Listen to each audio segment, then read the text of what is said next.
Você já ouviu falar de alguém que confessou ser um lobisomem depois de voltar à forma humana? E se eu dissesse que isso aconteceu mais de uma vez, e não em contos antigos, mas em depoimentos reais? Há algo profundamente perturbador em imaginar que a criatura que espreita na floresta à noite, farejando carne e uivando para a lua, possa se sentar no banco dos réus de manhã, falando com voz humana, chorando, pedindo perdão ou, pior, justificando seus atos com palavras calmas, como se a fome tivesse uma lógica, como se a fera soubesse o que fazia. O que você faria se alguém que você conhece, alguém que você cumprimentou, com quem já conversou, dissesse, olhando nos seus olhos: eu fui um lobisomem, eu cacei, eu matei, e agora eu estou de volta. Pode parecer absurdo, ridículo até, mas esse foi o choque que atravessou cidades inteiras na Europa entre os séculos XV e XVIII. Quando homens, em sua maioria camponeses, humildes, solitários, foram acusados de se transformar em lobos e atacar crianças, mulheres e viajantes. Alguns negaram, mas outros confessaram.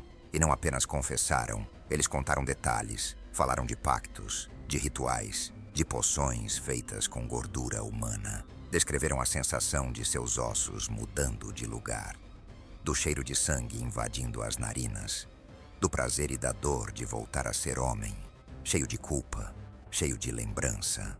Essa não é uma história comum. Não estamos falando de um lobisomem que some na mata, nem de um monstro que só vive no imaginário. Estamos falando de criaturas que voltaram para contar o que fizeram, que revelaram o que são, ou o que acreditavam ser. E isso é, talvez, o mais apavorante. Porque quando um monstro aparece, você tenta escapar. Mas quando ele fala, quando ele confessa, você tem que ouvir. E nunca mais vai conseguir esquecer. Nos próximos capítulos, vamos atravessar os casos mais impressionantes de homens que disseram ter sido feras e que voltaram à forma humana para carregar a culpa, a dor ou a verdade do que fizeram. Vamos falar de Gilles Garnier, o eremita francês que admitiu ter matado crianças após beber uma poção na floresta.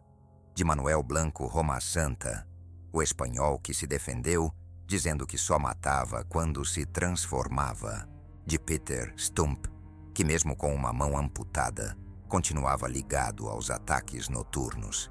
E ainda de Thys de Kaltenbrunn, que dizia lutar contra o diabo nas noites de lua cheia. Mas antes de entrarmos nessas histórias, precisamos encarar uma pergunta que nos persegue desde os tempos mais antigos. Esses homens eram vítimas da loucura, da superstição, ou abriram, de fato, as portas para algo muito mais sombrio? Porque se existe a chance, por menor que seja, de que um ser humano possa, em certas condições, deixar de ser apenas humano, então tudo o que tememos na escuridão pode ser mais real do que imaginamos. Você está pronto para ouvir o que eles disseram? Porque uma vez que essas palavras entrarem na sua mente, talvez seja tarde para voltar atrás. O que leva um homem a se levantar diante de uma multidão, encarar padres, soldados e juízes, e dizer com a voz trêmula, mas firme: fui eu matei, eu devorei, eu era o lobisomem. Gilles Garnier não era um nobre, nem um soldado, era um eremita, um homem estranho que vivia nas margens da cidade de Dole, na França do século XVI. Dole, na época, era um lugar assolado por invernos duros, doenças e medo constante do que se escondia além das árvores. As florestas em torno da cidade eram densas, escuras e silenciosas demais. E quando o silêncio era quebrado, geralmente era tarde demais. Em 1573, corpos de crianças começaram a aparecer mutilados. Algumas tinham partes arrancadas como se fossem alvos de um animal selvagem. Mas não eram só os corpos, era o que faltava neles. A carne das coxas, os órgãos internos, como se algo ou alguém estivesse se alimentando. A cidade entrou em pânico. Os pais proibiram os filhos de saírem sozinhos. Missas especiais foram feitas. E em dado momento começaram os sussurros de que não era um lobo qualquer. Não era um urso, era algo que sabia o que fazia. Algo que caçava à noite e desaparecia com o sol. Foi aí que começaram a falar em lobisomem. E então, numa noite abafada, quando a cidade mal respirava de tanto medo, Gilles Garnier foi capturado. Dizem que foi pego no ato, ou pelo menos próximo demais de uma vítima. Não resistiu. E o que veio a seguir não foi um julgamento comum. Foi um mergulho naquilo que a alma humana talvez não devesse tocar. No tribunal, cercado de olhares que iam do horror à incredulidade, Garnier não negou. Ele admitiu. Disse que era difícil viver do que a terra dava, que a fome apertava, que ele e sua esposa já não sabiam o que fazer. Até que certo dia, nas profundezas da floresta, algo, uma voz, um espírito, um diabo, apareceu e lhe ofereceu uma unção, um óleo, um tipo de poção que, ao passar no corpo, lhe permitiria virar lobo. Um lobo rápido, forte, faminto. E ele passou. Gilles contou que a transformação era brutal, que sentia os músculos esticarem, os ossos quebrarem e se recomporem, que a pele queimava por dentro e o cheiro de terra molhada, de sangue e de pelo tomava tudo. E então ele corria como nunca e via ao longe pequenos vultos, crianças, e não sentia mais culpa, nem medo, só necessidade. Diziam que, ao ouvir isso, parte do tribunal se calou de um jeito estranho. Não era um silêncio de dúvida. Era como se ninguém soubesse onde encaixar aquilo que tinham acabado de ouvir. Um homem descrevendo sua própria metamorfose como se fosse parte de um ritual cotidiano. Como se aquilo fosse real demais para ser invenção e horrível demais para ser verdade. Mas por que ele confessou? A pergunta ecoa até hoje. Garnier não foi torturado antes do depoimento. Foi interrogado, claro, mas não há registros de que tenha sido forçado a falar. Ele quis contar, e mais do que isso, ele descreveu os locais, os horários, o modo como atacava. Falou de sua culpa, sim, mas também de um certo alívio ao não precisar mais se esconder.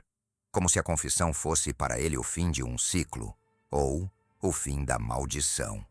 Alguns estudiosos mais modernos falam em doenças mentais, em delírios psicóticos, em um caso extremo de licantropia clínica, a rara condição em que o paciente acredita, sinceramente, estar se transformando em animal. E pode ser. Pode mesmo. Mas e se não for? E se Garnier, sozinho naquela floresta, fez algo que não devia? Um pacto, uma invocação, um pedido desesperado que foi ouvido por alguém ou por algo? Afinal, quantas vezes na história alguém matou para comer e depois inventou que foi um monstro? Ou, mais perturbador, quantas vezes, de fato, foi? A execução de Gilles Garnier foi rápida. Foi queimado vivo, como se fazia com bruxas e criaturas possuídas. Muitos disseram que, mesmo em chamas, ele não gritou, apenas olhou, imóvel, para o céu, como se esperasse que algo viesse buscá-lo. Algo que o tinha devolvido à forma humana, apenas para assistir ao fim. Depois de sua morte, os ataques cessaram. Não se encontraram mais corpos mutilados da mesma forma. Mas o medo, esse ficou. Ficou nos olhos das mães que até hoje contam às crianças de Dolly para não se afastarem da trilha. Ficou nos sussurros de quem diz que, em noites de lua cheia, ainda se ouve algo arranhando as árvores mais velhas da floresta. E ficou no eco daquela confissão. Porque se um homem pode ser tomado pela fera, quem garante que não haja outros, agora mesmo, tentando não cair na tentação de usar a mesma poção? Quando alguém afirma que se transformou em um animal, nossa primeira reação costuma ser o riso, a descrença ou a compaixão. Afinal, A mente humana pode criar realidades tão intensas quanto qualquer pesadelo. Mas e quando essa afirmação vem acompanhada de olhos perdidos, mãos trêmulas e lembranças tão vívidas que parecem reais? No mundo da psiquiatria, existe um termo obscuro e raro: licantropia clínica. Não é fantasia. É um diagnóstico registrado, estudado, documentado. São pessoas que acreditam de forma inabalável que se transformaram, ou ainda se transformam, em lobos, cães, tigres ou outros animais. Elas não fazem de conta. Elas sentem. O corpo inteiro reage. Elas uivam, arranham, correm nuas por campos, com a língua de fora, famintas e em transe. Só que diferente das lendas, elas voltam, exaustas, desorientadas e quase sempre com vergonha. Esses casos trazem uma pergunta inquietante que parece nos encurralar entre dois abismos. Estamos diante de um distúrbio mental ou de uma maldição que se manifesta na mente primeiro e no corpo depois? Um dos relatos mais perturbadores registrados na literatura médica vem da Espanha do século XIX, onde um homem, identificado apenas como Rafael, foi encontrado nu, coberto de sangue, ao lado de uma cabra dilacerada.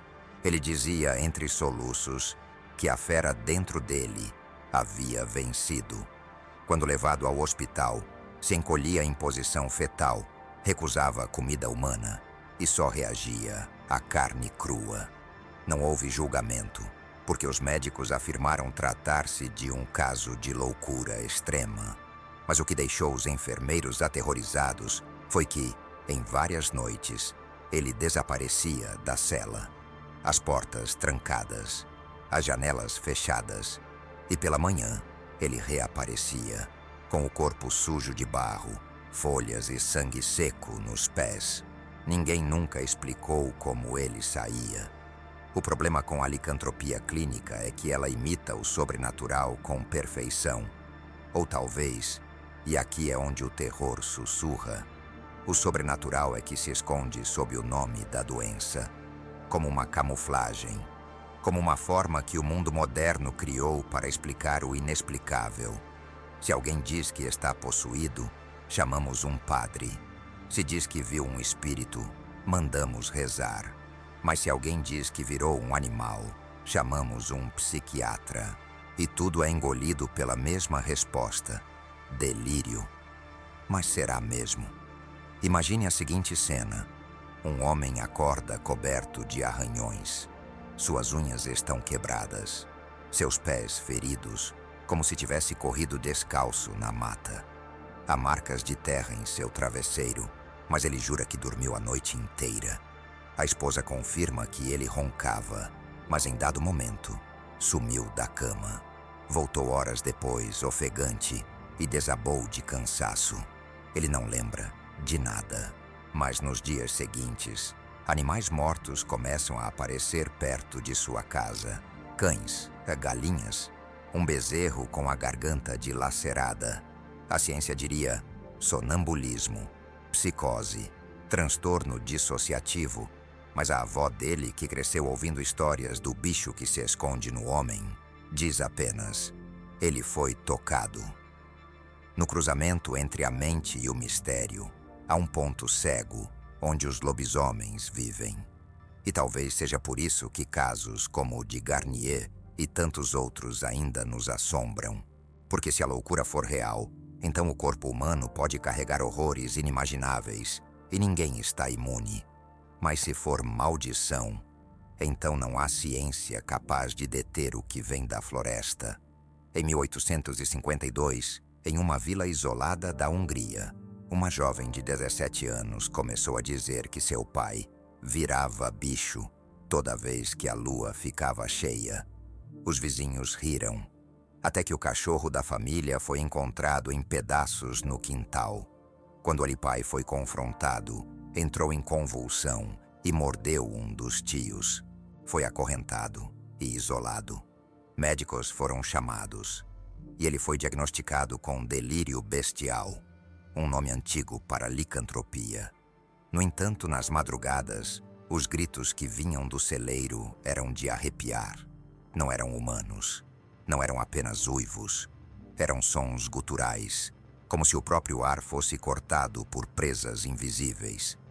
Os moradores exigiram que o homem fosse banido, mas a filha implorou que não o matassem, pois ele não era mais ele.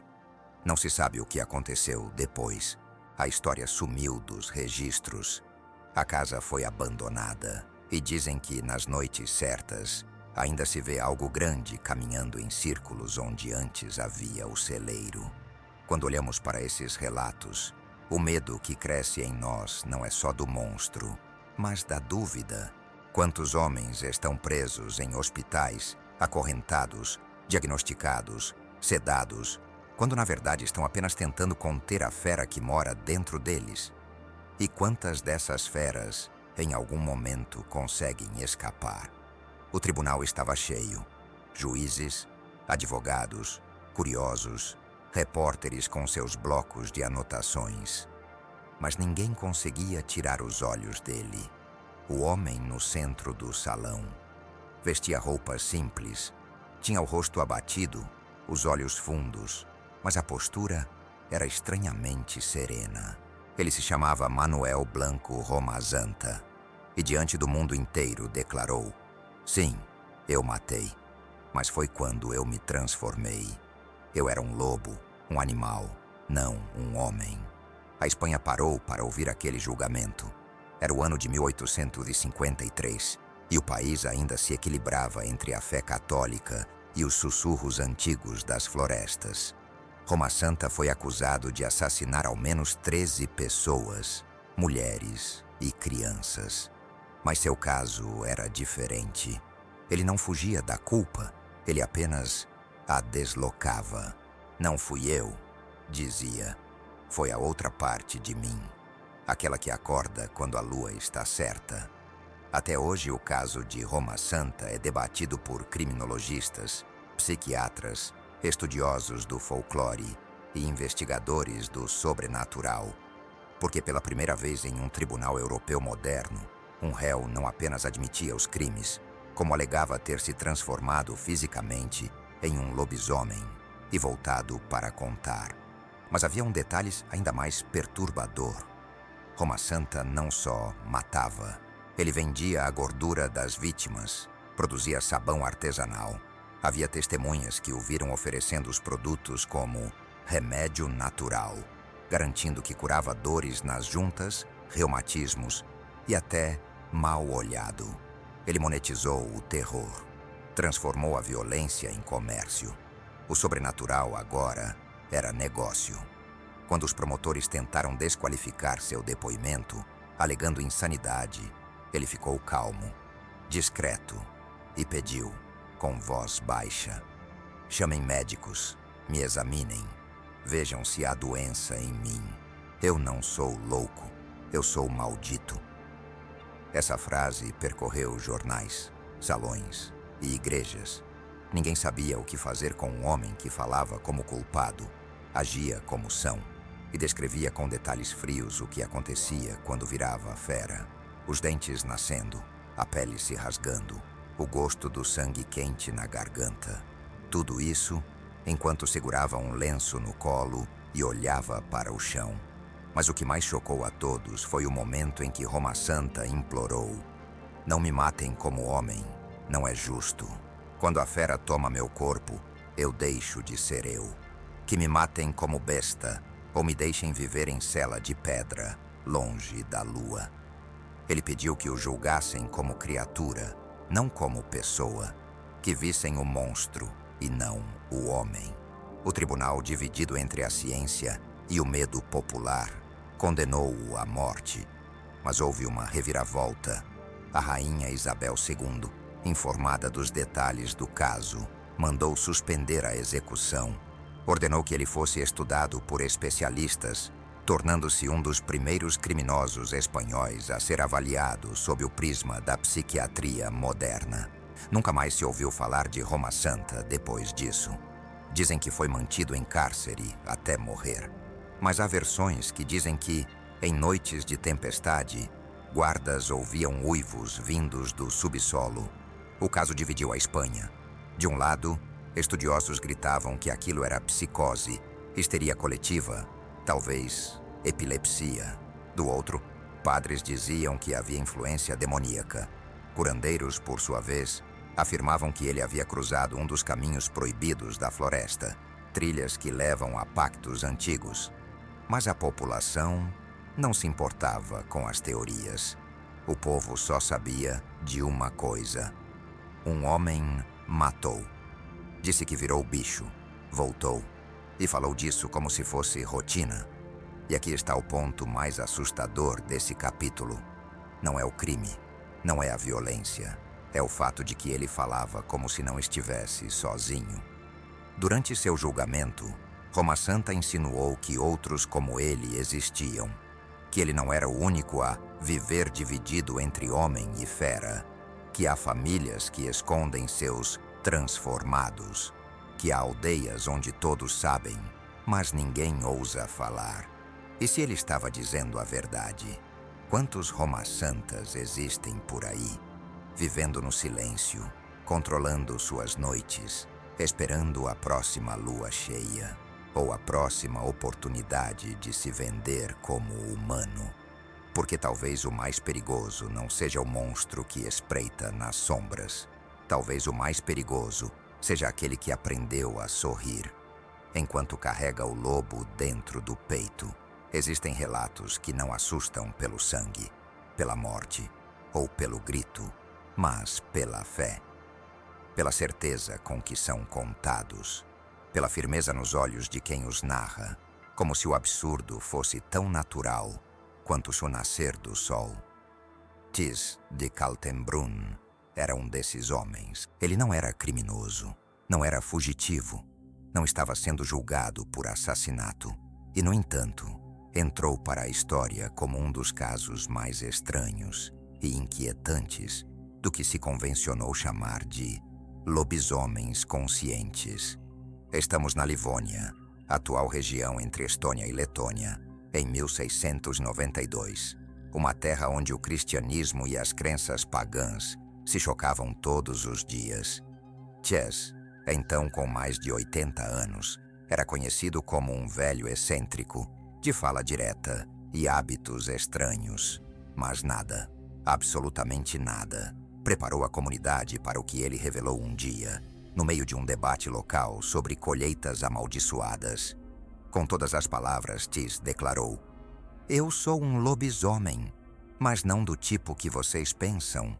Eu sou um dos bons. Eu luto contra o diabo." O silêncio que se seguiu foi absoluto. Os padres o chamaram de mentiroso, os nobres o acusaram de herege. Mas Tis não hesitou. Pelo contrário, detalhou tudo. Contou que ele e outros irmãos da noite se transformavam em lobos 3 vezes por ano. Durante certas datas sagradas, quando os portais do inferno se abriam e as colheitas corriam perigo. Nesses dias, eles iam até o submundo, em forma de lobo, para recuperar grãos, gado e fartura que os demônios haviam roubado da terra. Ele dizia que a transformação era um dom, que vinha de Deus, não do diabo, e que o sofrimento físico que sentia ao mudar de forma era o preço por essa missão. A pele rasga, os ossos quebram, mas eu aguento, porque estou protegendo o mundo dos vivos. Tis foi levado a julgamento, mas não como criminoso, e sim como suposto aliado das trevas. A igreja não sabia o que fazer com ele. Ele não blasfemava, não parecia mentir, não apresentava sinais de insanidade e, mais importante, não tinha medo. Disse, olhando nos olhos dos inquisidores: "Enquanto vocês rezam, eu sangro para proteger essa terra." Para os antigos camponeses, a fala de Tis fazia sentido. Muitos já tinham ouvido histórias dos lobos de Deus, seres humanos que se transformavam para combater as forças do mal. Para a igreja, no entanto, era inaceitável um homem que afirmava ser lobisomem, mesmo com intenções boas, era uma afronta à doutrina. O julgamento terminou sem condenação formal. Mas Tis foi excomungado, tratado como louco e deixado para morrer isolado. Ainda assim, até o fim da vida, manteve o que disse. Nunca recuou, nunca vacilou. E, estranhamente, as colheitas de sua aldeia continuaram abundantes, mesmo em anos de seca e praga. Alguns diziam em sussurros que Tis realmente descia ao inferno em forma de lobo e voltava com as mãos queimadas e os olhos vazios de tanto ver. Esse relato quebra tudo o que imaginamos sobre a figura do lobisomem.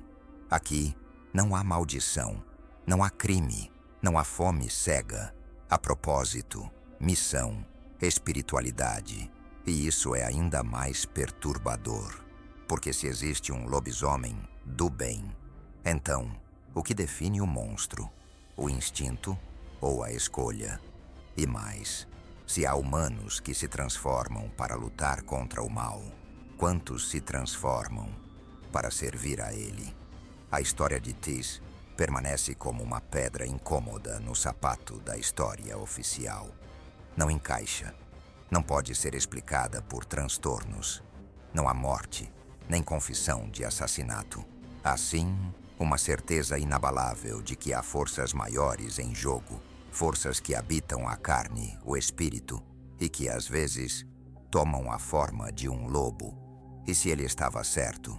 E se a guerra entre o bem e o mal está acontecendo agora mesmo, no silêncio das florestas, entre homens que não escolheram ser apenas humanos? Às vezes, o que denuncia um monstro não é o que ele diz, é o que o corpo carrega. É a cicatriz que nunca fecha, o ferimento que insiste em voltar. É o vestígio físico de algo que, dizem, só vive na lenda. Peter Stump, também conhecido como Lobisomem de Bedburg, foi um dos casos mais brutais e mais comentados de licantropia na Europa. O ano era 1589. A Alemanha passava por guerras religiosas, tensões internas, fome e pragas. E em meio a isso, surgiram os gritos. Corpos, muitos, crianças, adolescentes, mulheres grávidas, desmembradas, dilaceradas e sempre com partes devoradas. A população já não falava mais em assassino. Falava em coisa ruim, em criatura, em fera enviada pelo inferno. E quando finalmente prenderam Peter, um fazendeiro conhecido, pai de família, ninguém quis acreditar. Até que ele mostrou a cicatriz. Stump confessou os crimes. Disse que sim, que era ele quem caçava nas noites frias, quem devorava corações ainda quentes. E explicou por quê. Disse que, ainda jovem, encontrou um homem encapuzado no bosque. Esse homem lhe deu um cinto de pele que, ao ser vestido, o transformava em um lobo gigantesco. O objeto sumiu, claro, nunca foi encontrado. Mas ele jurava que o cinto o fazia sentir fome de carne viva e força para correr por horas sem cansar. A transformação, dizia ele, era como entrar em um sonho sem fim. Mas havia um detalhe mesmo impossível de ignorar. Peter tinha a mão esquerda amputada, e foi justamente isso que ligou a fera ao homem. As testemunhas que sobreviveram aos ataques, poucas, traumatizadas, diziam que o monstro que viram também não tinha a pata dianteira esquerda. Era manco, arrastava a perna ao correr, tinha dificuldade de equilíbrio, mas compensava com ferocidade. E quando a cidade ouviu isso, a conexão foi inevitável. A cicatriz de Stump era a prova, a marca que falava por si. Diante do tribunal, ele não só confirmou sua natureza, como foi além. Confessou relações incestuosas, pacto com o diabo e a prática de canibalismo como rito. Parecia tomado por algo maior que ele. Chorava e sorria ao mesmo tempo. Em certos momentos, falava com voz alterada, como se estivesse possuído. O povo clamava por justiça, mas o medo era maior. Não bastava enforcar, não bastava decapitar. Era preciso arrancar toda e qualquer parte que pudesse carregar a maldição. Peter Stump foi executado de forma brutal. Teve os ossos quebrados, a cabeça decepada e o corpo queimado em praça pública. Sua filha e amante também foi morta, junto com outra mulher. Foi um espetáculo, um ritual. Mas o que ninguém conseguiu esquecer, e até hoje ecoa nos registros, é a cicatriz. A ausência da mão era a ponte entre o homem e o monstro, o elo físico. A prova que, no fundo, todos queriam que não existisse. Porque até então, lobisomens eram coisa de lenda. Criaturas que desapareciam no nevoeiro, que voltavam à forma humana sem deixar rastros. Mas Peter deixou. E se há marcas assim, visíveis, tangíveis, quantos mais carregam cicatrizes que não ousam mostrar? Quantas pessoas com olhos fundos, mãos tremendo e silêncios longos estão, na verdade, tentando esconder o rastro da fera que um dia assumiu o controle? Esse caso mudou a forma como o lobisomem passou a ser visto na Europa. Não mais como criatura distante, mas como homem marcado. Não um monstro separado do corpo humano, mas fundido a ele, integrado, escondido. E o pior de tudo, Stump nunca demonstrou arrependimento verdadeiro. Em alguns trechos do julgamento dizia: "A fera ainda está aí, só adormecida, esperando." Será que está?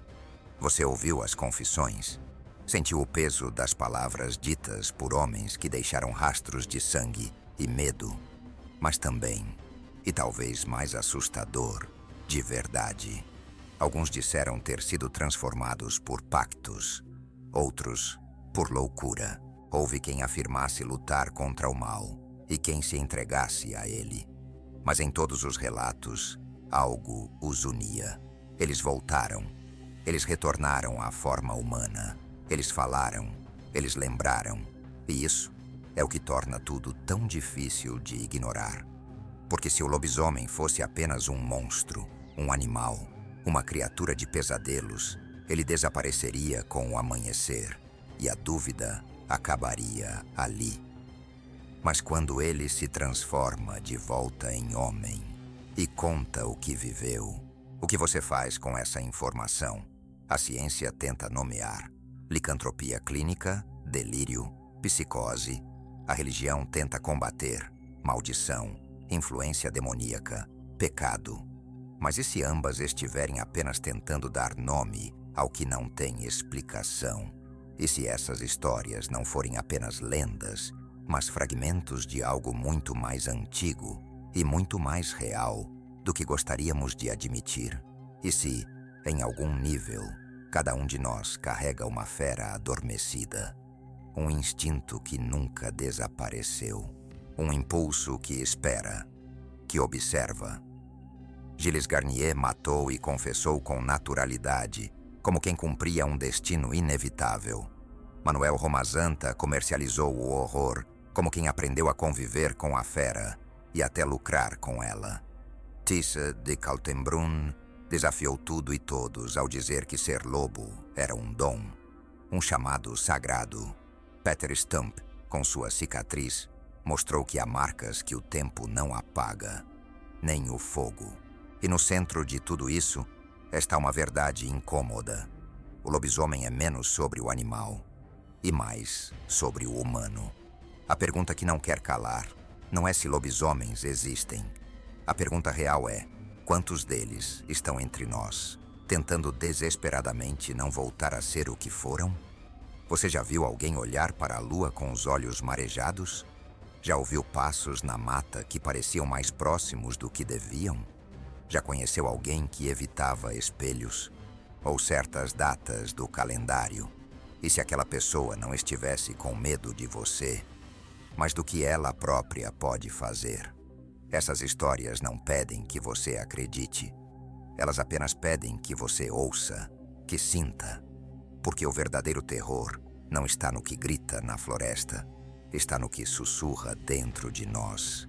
E talvez, só talvez, o lobisomem nunca tenha ido embora. Ele só está esperando, como sempre esteve, a hora certa para voltar. E você, Já viu algo que não conseguiu explicar? Já sentiu no fundo dos ossos que havia algo à espreita? Conte sua história, sua dúvida, seu medo. Você não está sozinho.